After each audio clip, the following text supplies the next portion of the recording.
As doenças raras atingem cerca de 300 milhões de pessoas em todo o mundo, 15 milhões só no Brasil. O número assusta mesmo, mas mesmo assim elas são consideradas raras porque é uma população dividida em mais de 6 mil doenças raras diferentes. Algumas ultra raras, o que torna o diagnóstico ainda mais difícil. 70% dessas doenças elas têm origem na infância, e isso significa que 30% delas são desenvolvidas durante a vida e pode ser a qualquer momento. 72% dessas doenças raras são genéticas. O restante pode ser resultado de infecções, reações alérgicas e ambientais, doenças autoimunes ou cânceres raros. E como será que é conviver com uma doença rara no Brasil? Quais são os desafios desses pacientes e também como é cuidar desses pacientes? Vamos falar sobre isso? Oi, gente, eu sou a Carolina Cassola, jornalista e criadora do Pode Falar de Saúde, um espaço para a gente entender juntos sobre saúde integral, física, mental e emocional. Te convido para me acompanhar no YouTube, no canal Pode Falar de Saúde e nos principais agregadores de podcast. Segue também lá no Instagram, Pode Falar de Saúde. Essa é uma produção em parceria com a RWCast, a central de podcasts do Grupo Rádio Web. Bom, eu vou conversar hoje com a Regina Próspero, que é mãe de 3 meninos, sendo que 2 com uma doença rara. Ela também é CEO do Instituto Vidas Raras, que é uma referência no cuidado de doenças raras no Brasil. Tudo bem, Regina? Muito obrigada aí por aceitar o convite para esse bate-papo. Obrigada, Carol. Eu que agradeço, porque falar de um tema como esse é para poucos, né? São poucas as pessoas que têm essa visão de poder falar de um tema que chega até a ser polêmico muitas vezes, mas que é da natureza humana e que, apesar da gente achar que só acontece com o vizinho, às vezes está dentro da nossa própria casa. Então, é um tema que deve ser abordado mais vezes. E parabéns para você que quer abordar esse tema hoje. Obrigada, não, a gente que agradece aí a gente poder contar aí com a sua participação, para contar um pouco aí desse cenário, né? Então, Regina, e os seus 2 primeiros filhos, eles foram diagnosticados com a mucopolissacaridose tipo 6, que é uma doença genética rara, né, em que falta algumas enzimas no corpo e isso acaba provocando erros no funcionamento do metabolismo, né? Me conta um pouco como é que foi essa jornada, né, até esse diagnóstico deles e como que a sua vida mudou depois disso, né? Assim, isso falando como mãe. Bom, imagina se você, uma mãe, sendo mãe, e aos 22 anos, saber que o seu filho, que está com 5 meses, está com uma hipótese diagnóstica de uma doença rara. Para mim, foi extremamente assustador, mas eu já era da área da saúde, então não foi tão difícil entender algumas coisas, né? Entender até prognósticos, perspectivas, como se tratar, como procurar respostas e não ter. Mas hoje em dia, apesar de tanta evolução, ainda é um choque. Eu acho que igual aquele que eu recebi, para tantas famílias que temos hoje. Eu estou falando de uma época de 35 anos atrás, também, Carol. Eu tive o Niltinho em 88 e logo que ele nasceu, ele veio de um parto prematuro, ele já veio com algumas anormalidades que eu comecei a perceber que não era só de uma prematuridade, ele tinha algo mais. E o difícil mesmo foi convencer os médicos de que ali tinha alguma coisa de diferente. Com tanta insistência, eu consegui chegar no HC de Ribeirão Preto, onde ele começou com uma evolução para conseguir saber o diagnóstico. Naquela época, foi passado para mim que se ele realmente confirmasse a doença, ele ficaria cego, surdo, ele não iria falar, ele não iria andar, ele ia ter retardo mental e ele ia morrer até os 5 anos. E que era para não ter mais filhos, porque como era uma questão genética, os meus filhos teriam 25% de chance, cada um, de vir com a mesma doença. Só que naquele momento eu já estava grávida do Dudu, do segundo filho, e não sabia. E levei a gravidez adiante, apesar dos médicos me orientarem a não prosseguir com ela. uma época que não tinha nada, informação, não tinha Google, não tinha internet, não tinha nada. Então, eu perguntava para o médico, doutor, ele está com tal sintoma, o que eu faço? Não sei. Ninguém sabia. Então, nós tivemos que nos apresentar, né? Falo eu, o Niltinho, o pai, o Niltinho, a doença e todos nós, nos apresentar para a gente poder conviver da melhor forma possível. Até que a gente foi batalhando, a gente foi pesquisando, a gente foi procurando especialistas. Eu falo que eu sou muito seletiva, então só ficaram perto de mim aqueles que eu percebi que realmente queriam nos ajudar e não queriam somente nos explorar. E nós conseguimos fazer com que pelo menos o Niltinho tivesse uma boa qualidade de vida até quando a doença realmente cumpriu a sua sina e ele faleceu com 6 anos. O Dudu já nessa época começou a vir com as características da doença, ele começou a perder a visão, a audição, ele começou a ter problemas de deambulação, enfim, tudo aquilo que a doença também prometia. Mas a gente conseguiu, e até porque também as coisas vão evoluindo, graças a Deus, no dia a dia, ele foi tendo uma qualidade de vida um pouco melhor e conseguiu chegar numa fase em que casou a idade, a doença e os protocolos clínicos que vieram para o Brasil. E hoje o Dudu só está vivo por conta de todo esse trabalho que foi feito entre família, associação de pacientes, especialistas, pesquisadores e tudo aquilo que envolve o tema mucopolissacaridose, que abriu as portas para outras doenças raras. E hoje o Dudu, ele tá com qual idade, Regina? O Dudu vai fazer 34 anos no dia 5 de março, já está beirando os 34. Olha que ótimo, Ele é um né? Highlander, né? Ele é um Highlander. Sem dúvida, né? Eu imagino, assim, o quanto você ficou sem chão, né, nesse início, né, principalmente com o primeiro, né, com o Niltinho que você comentou, por não ter essa informação, essa agonia, né, e infelizmente acabar perdendo ele para a doença, né? Acho que por falta de conhecimento de todos, né, Foi, como você falou, dos próprios médicos, né? foi sim. E o que você percebeu, assim, de evolução nesses anos, né, que já foi bem diferente, né, com o Dudu e ele tendo essa sobrevida, assim, como que é a qualidade de vida dele hoje? Como é que é essa rotina? Ele mora com você? Como é que é? Sim, ele mora conosco. O Dudu, ele conseguiu fechar muitos ciclos daqueles que ele se programou a ter.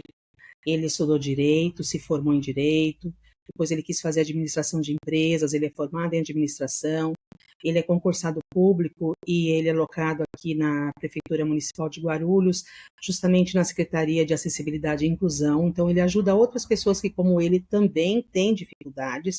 O que eu acho, assim, foi bem legal da parte da Prefeitura de Guarulhos, né, escolher um lugar aonde ele poderia dar aquilo que ele recebeu, né, no todo.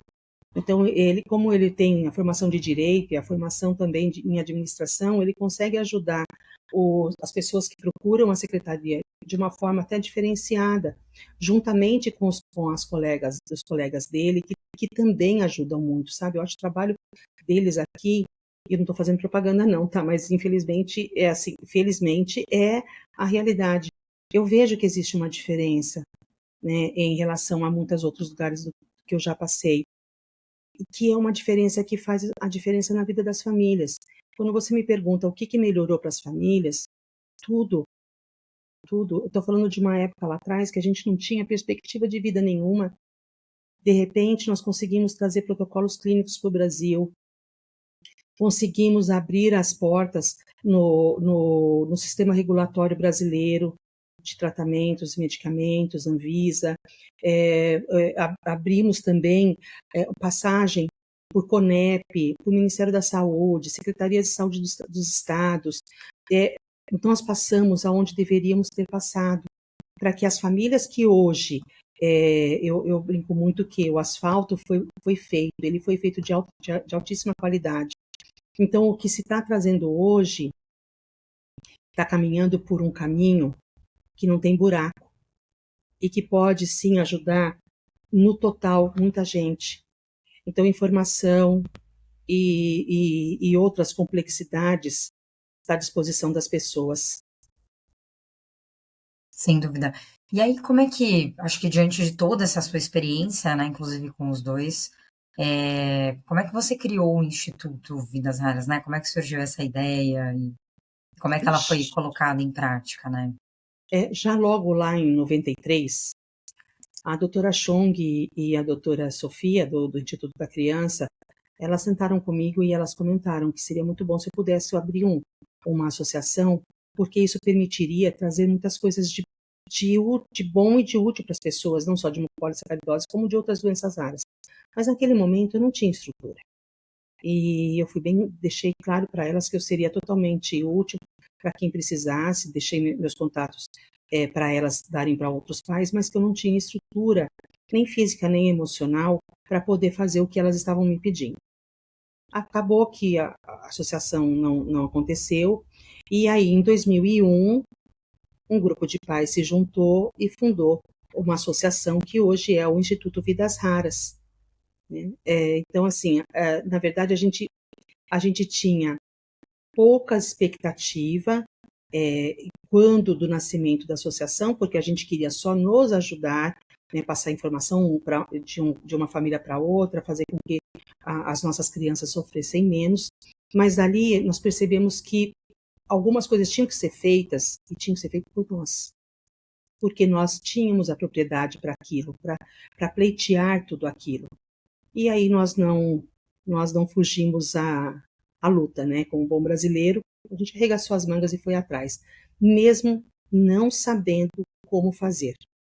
Fomos atrás de quem pudesse nos ensinar, e graças a Deus as pessoas que nós procuramos viram que nós tínhamos desejo de ajudar, né? Que era uma coisa sem contrapartida, e nos ajudaram a entender todo o contexto regulatório para que os tratamentos fossem mantidos aqui no Brasil de forma correta, incorporada, registrada, para o benefício de todos os pacientes. Isso chamou muito atenção, né? E aí outras doenças raras vieram ao nosso encontro pedindo que a gente ajudasse a fazer o mesmo por eles, e nós fizemos. Então, hoje, o tamanho que o Instituto está, se alguém falasse lá atrás que seria assim, a gente talvez não acreditasse. Porque não era tudo isso que a gente almejava, a gente só queria ajudar. Claro. E como que é esse trabalho hoje, assim, é um acolhimento, orientação, acho que informação, né, assim, foi uma coisa que você sofreu muito ali no início e certamente acho que tem uma longa trajetória aí de muito suporte aí para essas famílias, né, que é necessário. O que você Sim. acha que é o maior, desafio hoje das famílias, né, que cuidam, que têm um filho com uma doença rara? O desafio ainda é a falta de informação e a falta de cumprimento de leis. Hoje nós temos muito mais regramentos jurídicos do que eu tinha lá atrás, né? Nós ajudamos a construir muitos regramentos jurídicos para doenças raras, inclusive a gente também é muito acolhido pelos regramentos jurídicos de PCDs. Mas ainda é muito complicado que essas pessoas consigam ter os benefícios que elas merecem ter, diante da falta de informação, inclusive do servidor público. Então, a gente estava falando até sobre perícia esses dias. Muitas vezes um assistido nosso vai para a perícia e o médico lauda como se ele fosse um super-homem, e ele não é. Ele tem uma doença que, apesar da aparência não determinar, ele tem uma doença que é debilitante. Não é todo dia que ele acorda bem. Ele luta para acordar bem. Ele é um indivíduo que ele quer trabalhar, mas que ele realmente não consegue fazer uso das suas capacidades normalmente porque ele tem uma deficiência que é invisível. Eu falo, a falta de informação também e no acolhimento, muitas vezes na educação. O Dudu é muito inteligente. Eu não tive problema com escola, graças a Deus eu não tive. Mas eu também estava sempre presente, sempre orientando, o Dudu também sempre foi dando as opiniões dele, mas muita gente não tem essa graça a seu favor. Então é preciso ter um pouco de empatia, um pouco mais de empatia, e um pouco mais de conhecimento das pessoas que estão no atendimento, para que as nossas pessoas que estão precisando de ajuda tenham o acolhimento necessário. Não, sem dúvida, né? Realmente são muitos desafios e a gente ouve muito falar, né, Regina, que essa questão, por exemplo, de essas doenças raras são tratamentos muito caros, né, e tratamentos de alto custo, né, que a gente Sim, fala aqui, e que demandam, né, tem todo um protocolo a ser seguido, né, que você estava falando de incorporação, enfim, isso também ainda é um entrave, assim, é uma coisa que acaba ainda muito para a justiça, né? A gente vê ainda muitas famílias tendo que recorrer à justiça para conseguir garantir esse tratamento, né? Essa continuidade desse tratamento, que é um tratamento que ele não tem término, né? Ele vai pela vida toda, né? exato, nós estamos falando de doenças crônicas. Quando a gente fala de doença crônica, não é um tratamento só de ataque, ele é um tratamento, às vezes, de ataque e acompanhamento, ou seja, um tratamento que ele vai ter para o resto da vida.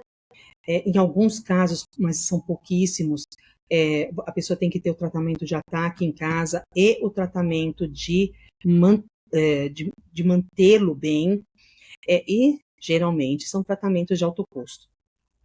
Os biotecnológicos bateram a nossa porta aí já tem uns para mais de 20 anos, e eles estão cada dia melhores para atender um nicho maior de pessoas, e não é justo, e eu sempre falo isso, não é justo a família saber que tem um tratamento e não poder usar aquilo para poder melhorar a sua qualidade de vida.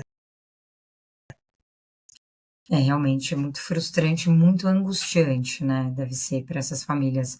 Agora, esse todo o trabalho que vocês vêm desenvolvendo ao longo desses anos, isso também rendeu um livro, né, que você escreveu, Vidas Raras, né? Queria que você contasse um Sim, pouquinho aí dessa experiência aí do livro. bom, nós temos alguns, né? Nós temos o Vidas Raras que você está dizendo é o das famílias, né? O Vidas Raras, ele me agraciou com o depoimento de várias famílias que colocaram ali, expressaram abertamente ali toda a sua trajetória, todo o sofrimento e todas as conquistas também, né?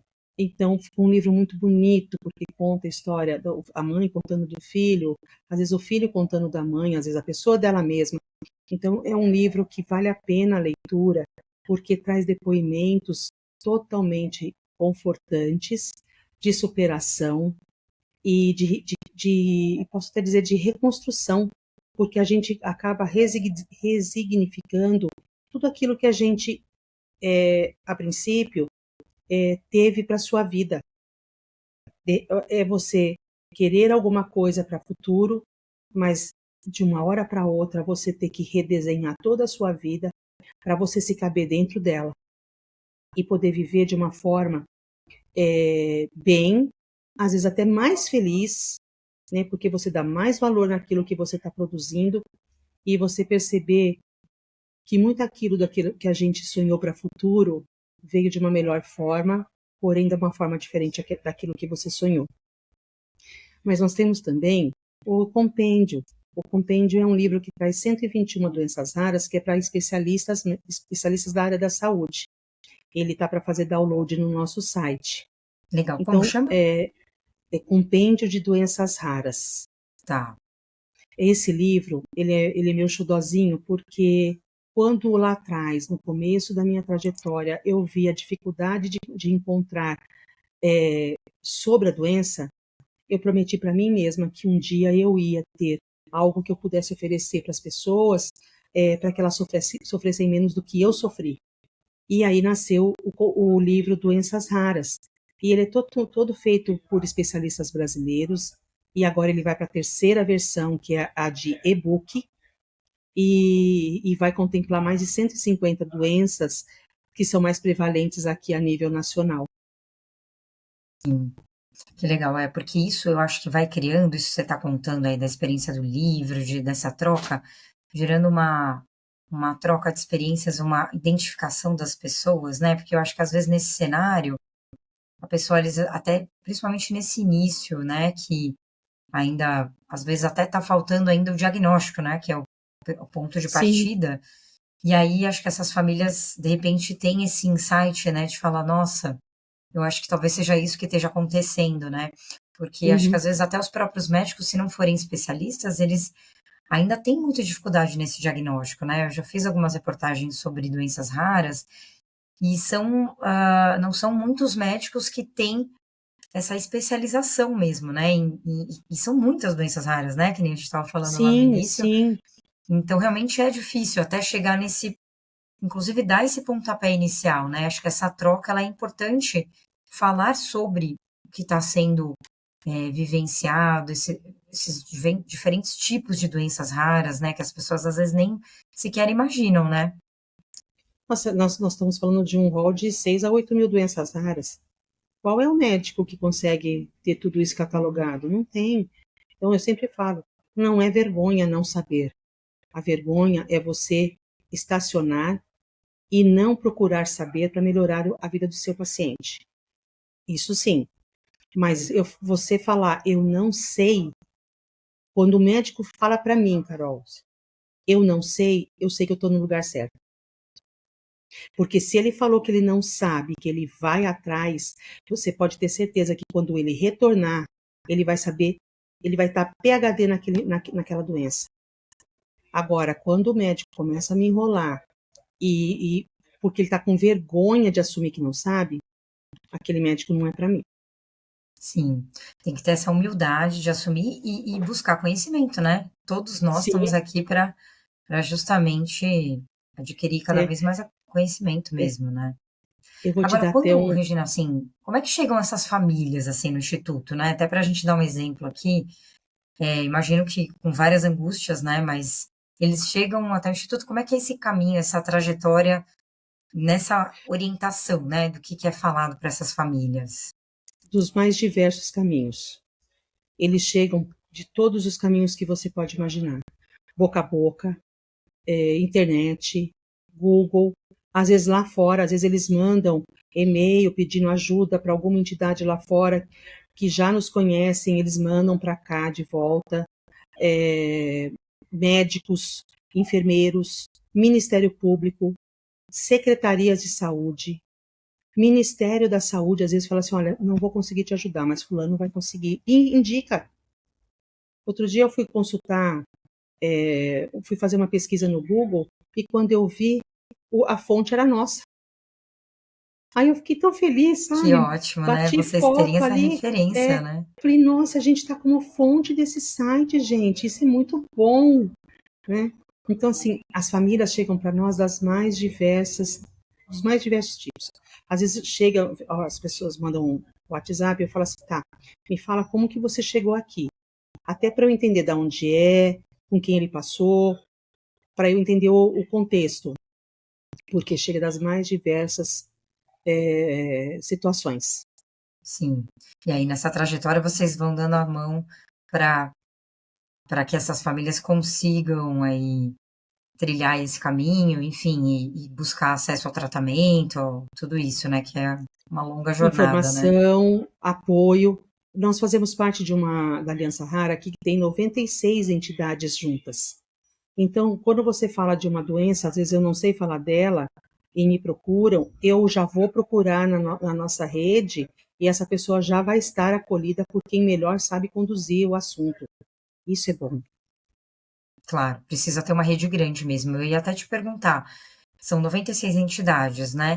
Agora Sim, você tem ideia mais ou menos de quantas famílias ou uma média são hoje atendidas por vocês nesse trabalho? olha, nós fizemos uma estimativa de, até por WhatsApps, telefones, nós atendemos em média 12 mil pessoas por ano. Eu falo Bastante pessoas. coisa, muita É, coisa mesmo.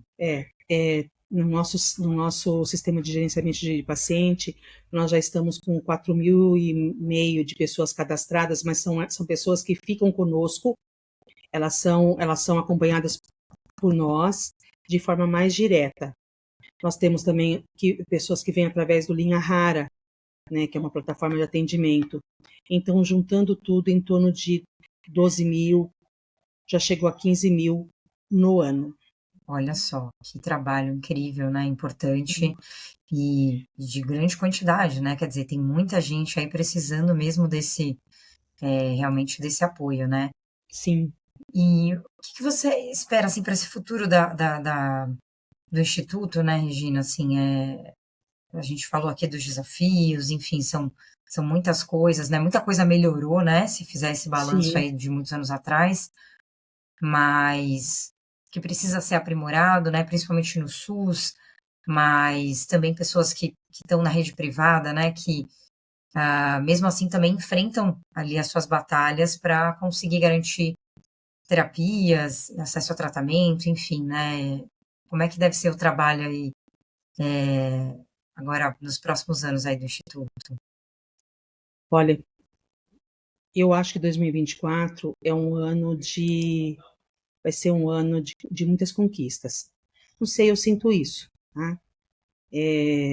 Já a gente tem algumas promessas, pra que a gente já visualiza como sucesso, e eu quero que 2024 seja somente o início de muitas muitos locais de atendimento para essas pessoas que estão peregrinando sem, contudo, ter aquilo que elas precisam, que é um bom acolhimento, um acompanhamento, diagnóstico, enfim, aquilo que ela precisa para ela ter menos dor física e menos dor emocional. E eu acho que a gente vai começar a conquistar a partir de agora. Eu acho que está mais presente. Que ótimo.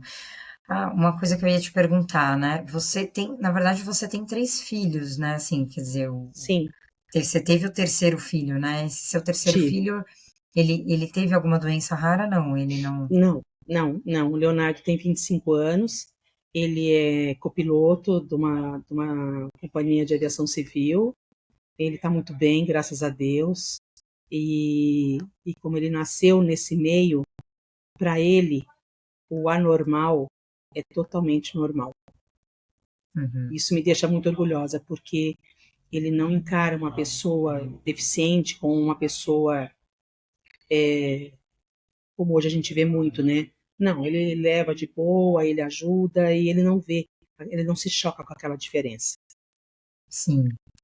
É, nada como a convivência, né, e tá nesse meio aí de muito mais informação, de ver esse acolhimento, acho que isso faz muita diferença, né, e é desde Sim, criança, né, que isso já vai formando mesmo, né.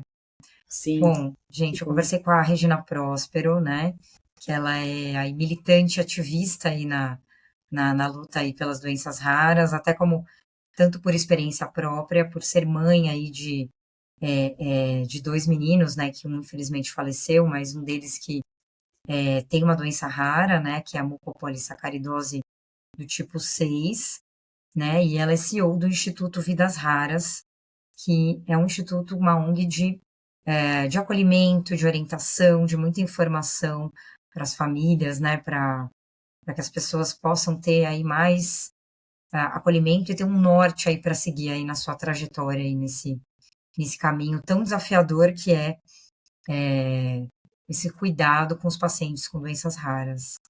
Regina, muito obrigada, viu, por dividir aí sua experiência, Você, contar um pouquinho da história. obrigada.